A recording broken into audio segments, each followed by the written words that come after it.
Hey neighbor, let's make some lemonade concentrate, but let's also talk about the why. You know it's important to me, okay?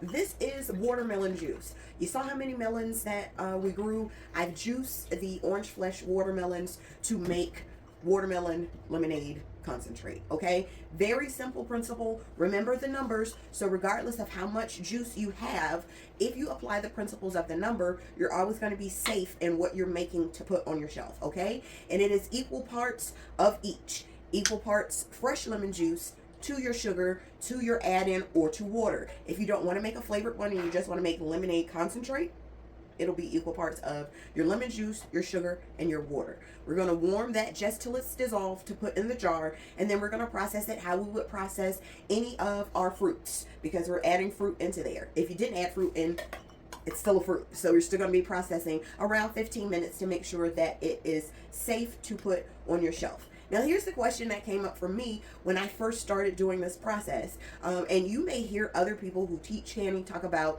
low and high acid foods. Now, for some of us spicy folks, this is how that breaks down. If it's low acid, that means the pH is higher.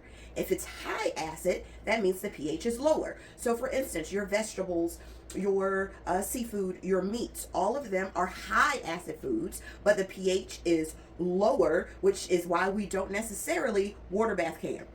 Rebel canning, traditional canning, it can be water bath can. But that's not what we're talking about. We're talking about the learning part of it, okay? So you got that. Low acid foods, high pH. High acid foods, low pH, okay? So with this is why this can be a water bath can, because of the fruit.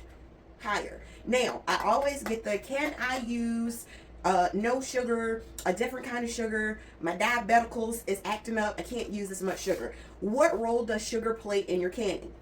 Sugar is not a preservative, okay? So we're not adding sugar to increase our preservative values. Your sugar, what it does, okay, a little scientific here, it is going to bind your water molecules, which is going to limit the free water that's available for microorganisms to grow in your product, okay? So we're binding those so it ain't water for the cooties to be in there drinking, because we don't want them to do that. So absolutely, you could use less sugar.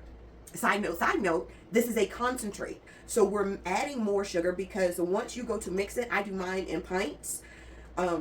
Once you go to mix this concentrate in your water, you're going to thin out that amount of sugar that you'll be intaking anyway. Yes, it's going to look like a lot of sugar. Concentrate, okay? So, sure, you can do less sugar if that's what motivates you. You know your girl is always going to do the most, because I like when things are sweet. Also, when we're doing our jams and our jellies and we're using sugar, your sugar is going to help your fruit keep its shape. Texture-wise, it helps improve. Also, it's going to help keep your colors bright. So technically, using this and warming it, we could probably use some color. But our sugar is going to still make that a bright orange color. If you're doing like your strawberries and that type of thing, if you've ever noticed, it gets brighter with your sugar. That's what your sugar is for. So I would prefer that you did not opt out, but if it's health reasons, I understand. Decrease the odds of microorganisms, especially botulism, growing in what we're canning, okay? Simple as that. Simple. See, they make it all complicated, and then we get frustrated and then end up not doing things. Now, I'm just using the lemon juice that I squoze from our lemons for our limoncello. So I'm going to measure this first, because this is going to be the base of our measurements for what we're using as equal parts. And that is roughly 3 cups. So from that, 3 cups of our lemon juice, we're going to add 3 cups of our watermelon juice, and then 3 cups of sugar.